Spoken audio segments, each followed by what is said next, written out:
Hello, welcome to Old Nerd Reads his Marvel Comics in Order. This is episode 28 and a half. Now, coincidentally, the last half episode I did also included Guardians of the Galaxy, and that was Marvel 2-in-1 number 5, and that was episode, I think, 15 and a half. And both cases are because I discovered some of my collection while digging through my collection. So let me clarify. For the Marvel 2-in-1s, I didn't realize that I had Marvel 2-in-1 issues as early as I did, and I had to work them into the current reading order. These Guardians of the Galaxy Marvel Presents issues, I knew I had them, but I couldn't find them, and I finally found them. So I'm working them in now. If I'd found them about a week earlier, I wouldn't have had to make a point 0.5 episode. But yeah, I finally did discover them, and so I'm gonna start working them in now with this half episode. But my throat's getting dry. Let's have some of this succulent Tim Hortons dark roast to wet my whistle. Okay, Marvel Presents number 3. First issue containing the Guardians of the Galaxy. Written by Steve Gerber. Artwork by Al Milgrom. This is probably some very early Al Milgrom Marvel work. I believe he came from another company like Charlton. I can't remember. But he came from a different company and began working at Marvel around this time. I remember him mostly from working on Peter Parker, the Spectacular Spider-Man in the 80s. He drew a lot of those for a run. A lot of the Cloak and Dagger issues, Kingpin issues. And I really liked that comic. I really liked Peter Parker, the Spectacular Spider-Man, but I did not like Alan Milgrom. I did not like his style at all. He's very ink heavy, and I'd rather see fine lines. And again, like the other artists that I've talked about in this series, Dave Cockrum, Sal Buscema. Now, old nerd eyes looking back on this artwork, I don't mind it. It's okay with me. I'm okay with it now. But back then, I just wouldn't have picked up a book that looked like this. It wouldn't have been something that I would have been interested in. It would have turned me off. I wouldn't have enjoyed reading it. But now, not so much. Now I appreciate his artwork a lot more now. And Steve Gerber, I had no idea he was such a good writer. I'd always heard good things about him, mainly around Howard the Duck, but never really read much of his stuff. And reading this Guardians of the Galaxy work he's done so far, I'm very impressed. Guardians of the Galaxy has an interesting history. They were created by Roy Thomas initially, and the idea got bounced around. Stan Lee eventually got involved and kind of helped flesh out the characters and the story.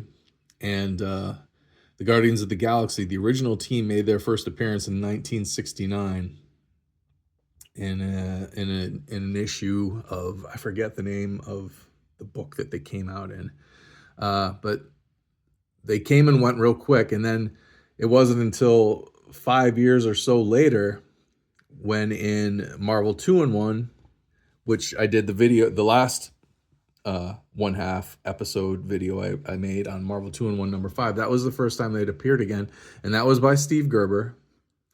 And then Steve liked the team so much that he used them again in the Defenders, and a year later in 1975 for a long run. It began in Giant Size Defenders number 5 and ran through the regular series issues 26 through 29. So that ran through the second half of 1975. And then this came out early in 1976. So, and it's been Steve Gerber the whole time, except for that initial 1969 issue was, I forget the writer of that. It wasn't somebody that is commonly known. But he really does a good job fleshing out each of the members of the team here. They start off by defeating the Badoon and taking back Earth from the alien invaders. And once the war with the Badoon is over, they kind of disband and each go their separate ways. But before that, it's kind of funny. The Badoon are like a hostile male race of lizards, and the female of the species, I guess she says here she first was this queen of the Badoon, first appeared in Defenders number 28. So the females come and take the males back to take the males home. And the males are like, no, please, kill us now. Kill us at once. They don't want to go back with the females. But all the surviving Badoon are rounded up and sent home with their female captors. It's kind of funny. But of course, the human race is still mad at the Badoon. They just want to slaughter them all. And so the Guardians of the Galaxy prevents them from doing that. Here's a nice text page in place of a letters column, just kind of talking about the history of the Guardians of the Galaxy's future, how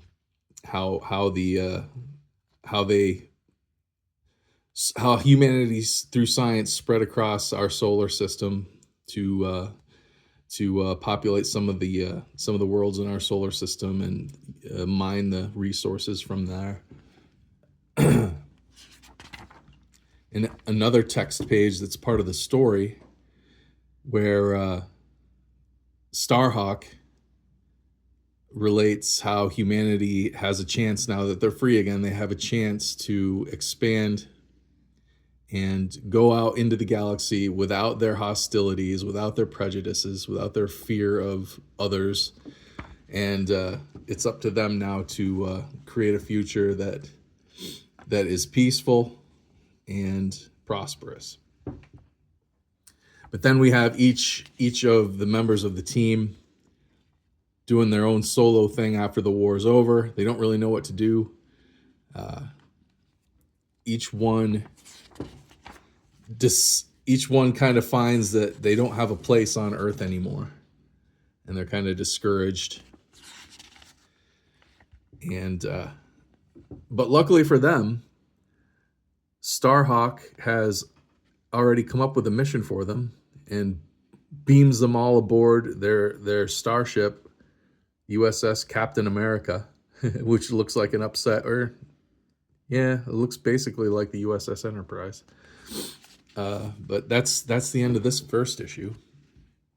And then the second issue, it's got this great like cosmic frog creature in it.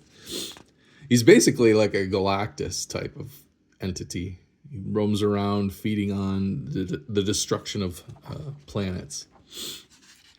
But yeah, the colors are great, aren't they? Nice and bright. But they're on their mission. They don't know exactly what the mission is yet. This is funny. So Vance Astro, he's over 1,000 years old. He's from our time, and he's held together by his suit. If he were ever to take off his suit, he would just crumble into dust and die. So he's stuck in this suit. And Captain America is his idol. And that's why the ship's named the USS Captain America. And this is his room aboard the ship. He's made it look like a room from 1975.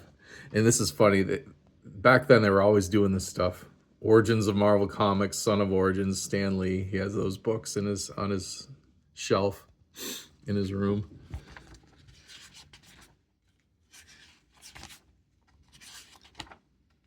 But here's Nikki. Nikki is a member that gets introduced in this issue. A little spaceship attacks them, and they beam it aboard, and out jumps this 18-year-old. What is she? A Pluvian? She's from Pluto. She was one of the human species that was genetically engineered to exist on Pluto, and she's the last survivor of that race, much like the rest of the team is the last survivor of their genetically enhanced races. After the Badoon wiped out everyone. She's the newest member of the team. And then immediately they are set upon by this entity, this cosmic entity.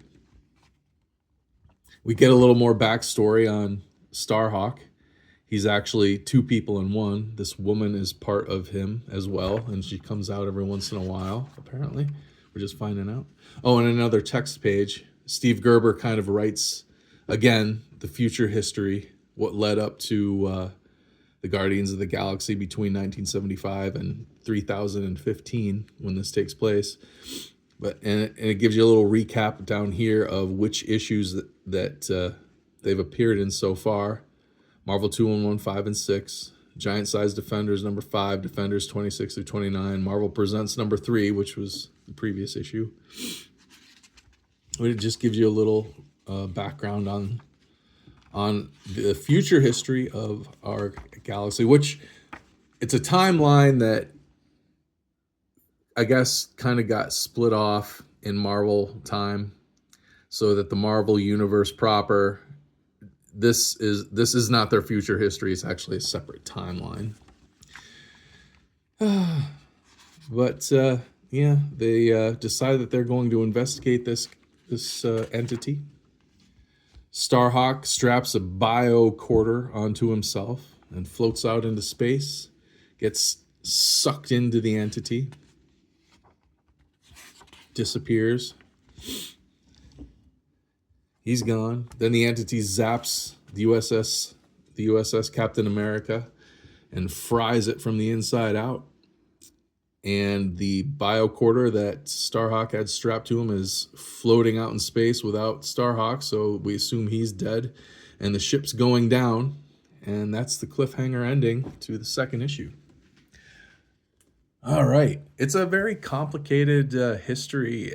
There's been so many iterations of the Guardians of the Galaxy over the years, between the original 1969 premiere, then the tinkered up, basically the same characters but redesigned for this iteration, and they lasted throughout the 70s, a little longer, popping up in a few issues here and there of different titles.